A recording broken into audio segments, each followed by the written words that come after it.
Salut à tous, c'est Pom de la chaîne, bienvenue sur cette vidéo qui aujourd'hui va parler d'auto-hypnose et répondre à une question qui m'est souvent posée, c'est de savoir est-ce qu'avec l'auto-hypnose on peut guérir de tout, est-ce qu'on peut avec notre subconscient gérer l'ensemble des possibilités de notre corps, de notre être et de notre esprit. La question elle a du sens, la plupart du temps. On commence l'auto-hypnose, les méditations et le travail sur soi avec cette idée que il y a à l'intérieur de nous la possibilité, les potentiels d'aller mieux, de gérer mieux notre vie, de gérer mieux différentes problématiques qu'on a pu avoir et que peut-être on vit encore aujourd'hui les conséquences. Et dès lors, on se plonge dans ces systèmes-là. On peut le faire par un vrai apprentissage perso d'auto-hypnose. Maintenant, on a du bol avec les MP3 ou en tout cas les apprentissages online peuvent aider. Les MP3 peuvent aider.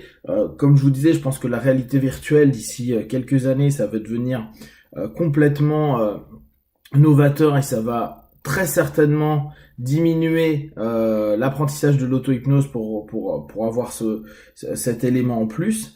On a cette intention très positive de se dire je vais développer mes propres potentiels, mes propres capacités et je vais aller mieux. Alors la question c'est de se dire jusqu'à où je peux aller mieux. Qu'est-ce que je peux faire avec?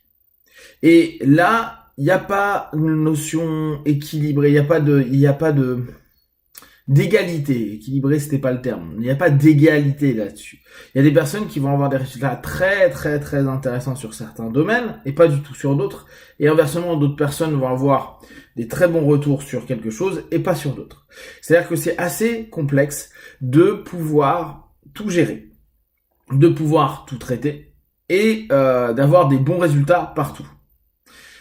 Pourquoi? Parce que ça nous demande beaucoup de temps, que ça nous demande plus de travail que faire des séances d'hétéro-hypnose, c'est-à-dire en cabinet avec quelqu'un. Ça nous demande une écoute qui vient au fur et à mesure de votre expérience, de plus en plus fine, et ça nous demande de gérer nos évitements et un côté un peu procrastinateur du conscient à ce moment-là, du subconscient à ce moment-là, pour réussir à vraiment toucher l'élément clé et trouver un levier et suffisamment répéter, travailler pour avoir un retour. À savoir que parfois quand on touche certains éléments, tout ce qu'on a mis en place qui semblait aller de mieux en mieux se dégringole, comme si à l'intérieur de nous il y avait une résistance qui fout en l'air notre boulot et on se dit mais qu'est-ce que je viens de faire, ça allait mieux et là c'est de pire en pire, etc. Alors qu'on sait qu'on a touché quelque chose d'intéressant, mais il y a comme en nous une espèce de réaction qui dit niet, je veux pas changer ça, je voulais bien un peu bouger, je voulais bien un peu sortir de la zone de confort, etc. Mais là, ça va être trop le foutoir ce que tu es en train de me faire. Ça va casser mon équilibre, ça va me demander trop d'énergie. Et sincèrement, c'est pas la période, j'ai pas envie, etc., etc. Et ça, il y a des moments où on prend des méga grosses claques. Moi, je le vois sur moi et sur des travaux que je fais. Il y a des moments où je vois que c'est mieux. Et là, je me dis, ça y est, là, je commence à toucher les bons leviers, je commence à avoir les bonnes suggestions, les bonnes orientations, les bonnes visualisations, etc. Et d'un coup, je touche quelque chose où je sens tout mon corps qui émotionnellement, physiquement et mentalement, c'est en train de vraiment vibrer, etc.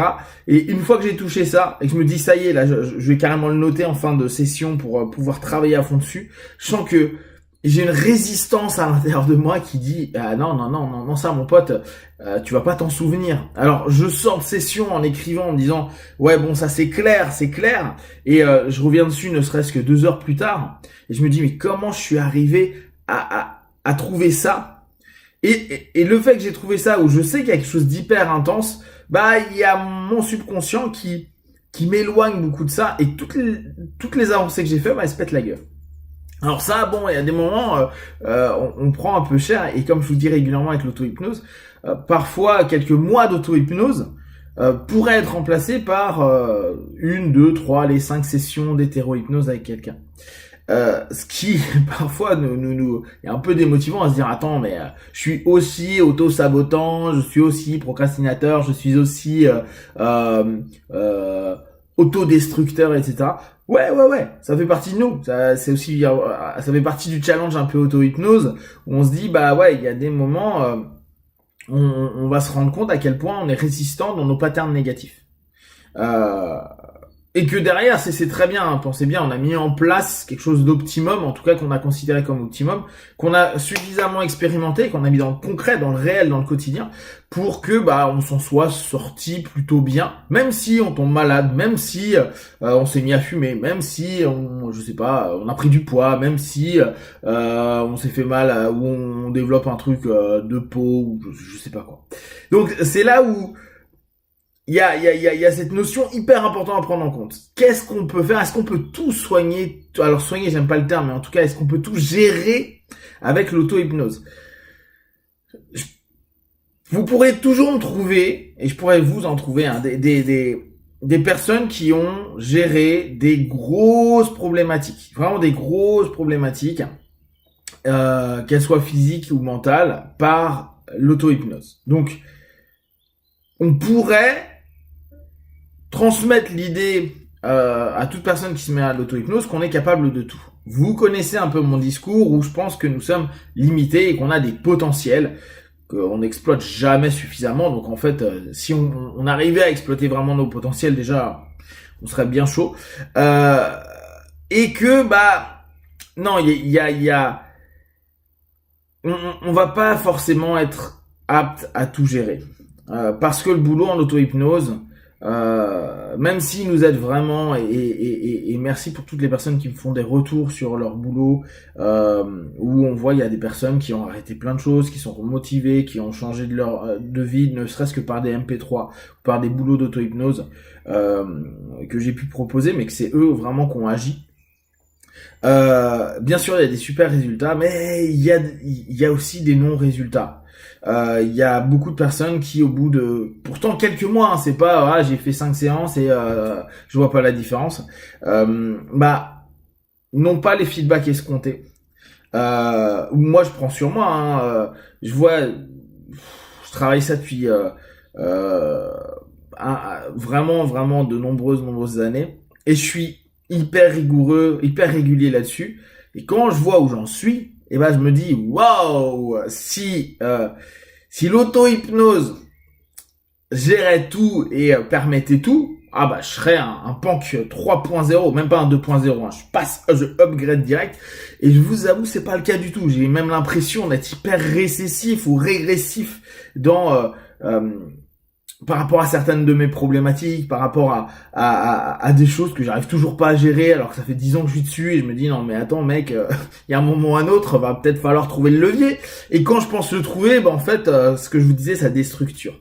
Donc, la notion de, on peut tout gérer avec l'auto-hypnose, je sais qu'on a notre mythe de surpuissance, on est très nietzschéen là-dessus, à dire... on va devenir des surhommes parce qu'on contrôle notre subconscient et des choses que les gens peuvent pas contrôler, c'est kiffant, hein, c'est hyper égotiquement parlant, c'est juste génial. Et surtout quand on a des résultats, on se dit mais je peux aller encore plus loin, encore plus loin. Et puis à un moment, on se rend compte que non, il y a un truc tout con, tout bête, tout pas énorme en fait comme problème que tout le monde arrive à passer peut-être sans même se poser la question. Nous c'est notre problème, c'est un de nos problèmes clés. Et ça, on n'y arrive pas.